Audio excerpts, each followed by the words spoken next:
Hello friends, welcome to the beauty of Ayurveda. आज हम देखेंगे मौलिक सिद्धांत एवं अष्टांग हृदय का फर्स्ट टॉपिक आयुष काम्य अध्याय। Without any delay let get started. इसमें कालभेद बताया गया है। उसमें श्लोक दिया है, क्षणादि वैद्य अवस्था च कालो भेषज योग कृत। क्षणादि वैद्य अवस्था च कालो भेषज योग कृत। मतलब इसमें जो काल है उसके टू टाइप्स बताए गए हैं। पहला क्या दिया है, क्षणादि वैद्य अवस्था च, मतलब क्षणादि मतलब क्षणादि काल एक होता है, और दूसरा है वैद्य अवस्था मतलब व्याधि की अवस्था। उसको हम अवस्थिक भी बोलेंगे। मतलब क्षणादि एक रहेगा क्षणादि काल, और दूसरा है अवस्थिक काल। व्याधि की अवस्था मतलब अवस्थिक काल। च मतलब ये दो कालो मतलब एक काल है। भेषज योग कृत मतलब भेषज हम बोलते हैं मेडिसिन को। तो इसमें बोला है कि मतलब औषध मतलब जो मेडिसिन है वो कब कब लेनी चाहिए, ऐसे दो काल बताए गए हैं। तो जो फर्स्ट वाला है क्षणादि काल, उसमें सिंपली टाइम के यूनिट्स आएंगे। जैसे कि टाइम जनरली हम डेज में भी बोलते हैं, मंथ में बोलते हैं, एक सिंगल पल, क्षण, घटिका, मतलब ये सब टाइम जिसमें मेजर किया जाता है ना, वो सभी क्षणादि में आएगा। सामान्यतः जितने भी काल है तो वो सभी किस में आएंगे, क्षणादि काल में आएंगे। तो अवस्थिक काल में क्या आएगा, तो कोई भी व्याधि की अवस्था, मतलब अगर हमें कोई डिसीज हुआ है तो हम क्या बोलेंगे, उसके स्टेजेस कैसे बोलते हैं, हम बोलते हैं कि हमें माइल्ड हुआ है या फिर सीवियर, एक्यूट, ऐसे बोलते हैं ना। तो जो है ना वो इसी में आएंगे, अवस्थिक में, माइल्ड, सीवियर, मतलब रोग की अवस्था बोल सकते हैं हम। अगर कोई भी डिसीज हुआ तो उसकी जो अवस्था रहती, उसकी जो स्टेज रहती ना, उसी को हम अवस्थिक बोलेंगे। मतलब ऐसा भी बोलते हैं, मेडिसिन हमें मॉर्निंग में लेनी चाहिए, खाने के बाद लेनी चाहिए, मतलब ये अवस्था हो गए, तो अवस्थिक में आएंगे। अभी औषध के प्रकार बताए हैं, मतलब मेडिसिन के टाइप्स। तो इसमें क्या दिया है, शोधनम शमनम च इति समासाद औषधम द्विधा। शोधनम शमनम च इति समासाद औषधम द्विधा, मतलब जो मेडिसिन है, औषध मतलब मेडिसिन, इति समासतम द्विधा, द्विधा मतलब दो। तो औषध के कितने टाइप्स बताए यहाँ पर, टू टाइप्स बताए, एक है शोधन, दूसरा है शमन।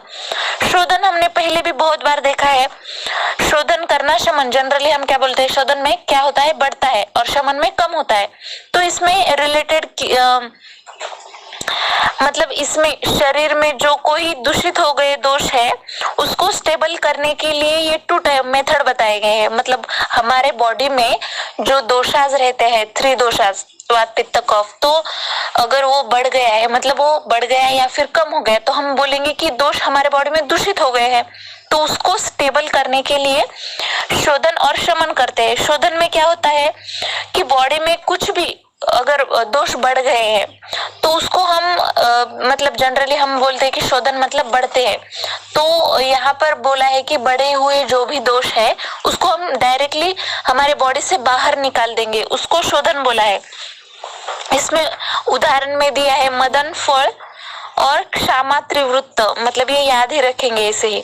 और शमन मतलब क्या है, सिंपली अगर कोई भी दोष हमारे बॉडी में, उपशम मतलब उपशम का हमने पहले भी देखा था ना, उपशम मतलब हम बोल रहे थे कि कुछ भी मेडिसिन वगैरह देंगे और इसकी वजह से हमें जो सिम्टम्स दिखाई दे रहे थे वो कम हो जाएंगे। तो यहाँ पर जो भी दोष बढ़े हुए हैं तो उसको हम कम करेंगे। शमन में क्या करते हैं, कम करते हैं ना। तो जो बढ़े हुए दोष है उसको वही प्लेस पर उसका उपशम करेंगे। उपशम मतलब मेडिसिन वो देकर हम उसको कम कर देंगे। तो एग्जांपल में दिया है गुड़वेल और धमासा। गुड़वेल कुछ नहीं होता है, गुड़वेल मतलब एक ऐसे हम बोल सकते हैं एक वेल रहती है, उसके जो पत्ते रहते हैं ना, मतलब तो वो जो गुड़वेल रहती है ना, तो उसका जो पूरा पार्ट रहता है उसका काढ़ा बनाकर पीते हैं, हमारे यहाँ रोज ही पीते हैं मेरे डैड।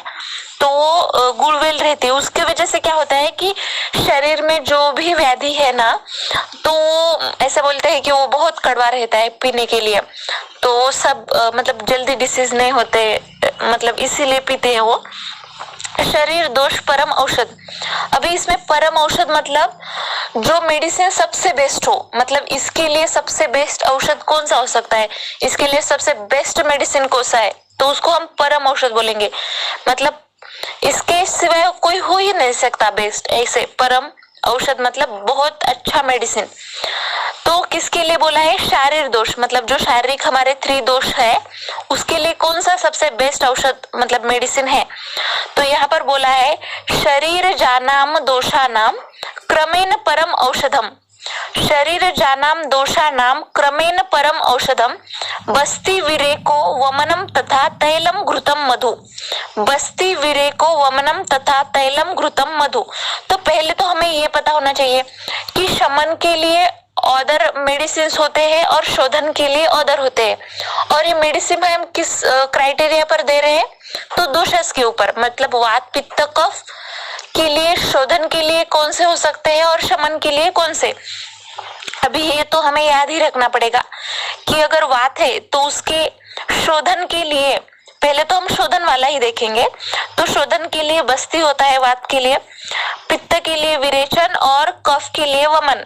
वात के लिए क्या होता है, बस्ती, पित्त के लिए विरेचन और कफ के लिए वमन होता है शोधन। और जो शमन है, शमन मतलब जो बढ़ा हुआ है उसको कम करना है, और शोधन मतलब जो कम है उसको बढ़ाना है।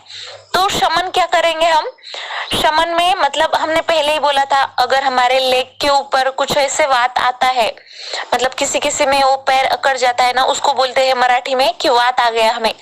तो वो वात क्या करते हैं पता है, जो बूढ़े वो लोग रहते हैं ना हमारे यहाँ, तो वो तेल से मालिश करते हैं और वो वात चला जाता है। तो वो बोलेंगे कि कम करेंगे, कम करना मतलब क्या बोलते हैं हम, शमन करेंगे। तो शमन के लिए क्या होता है, अगर वात है तो उसके लिए तेल होता है, पित्त के लिए घृत होता है और कफ के लिए मध। तो हमेशा याद रखना है, बहुत प्लेस पर हमें आया है। तो क्या बोलेंगे हम, शोधन के लिए क्या क्या 3 बताए, वात के लिए बस्ती, पित्त के लिए विरेचन और कफ के लिए वमन बताया है। वैसे ही शमन के लिए वात के लिए तैल, पित्त के लिए घृत और कफ के लिए मध बताया गया है। अगर मानस दोष परम औषध, अभी अगर हमारे बॉडी में मानसिक दोष अगर ज्यादा हो गया तो उसके लिए बेस्ट औषध कौन सा हो सकता है, बेस्ट मेडिसिन कौन सी हो सकती है। तो यहाँ पर श्लोक दिया है, धी धैर्य आत्मादि विज्ञानम मनद औषधम परम। क्या बोला है, धी धैर्य आत्मादि विज्ञानम मनोदोष औषधम परम। तो परम औषध इसमें कौन सा बताया गया है, पहला है धी।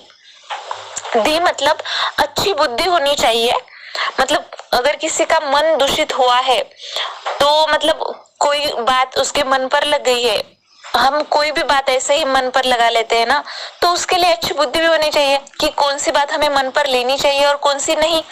दूसरा है धैर्य।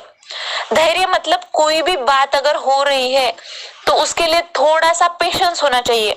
कोई बात हो रही तो ऐसा नहीं कि ले लो अपने दिल पर, मतलब थोड़ा पेशेंस भी तो होना चाहिए ना। कोई बात अगर घट रही है, मतलब वो जरूरी नहीं कि हमेशा वैसी ही हो, तो हमें पेशेंस करना चाहिए, कंप्लीटली उसे देखना चाहिए कि वो वैसा ही है या नहीं।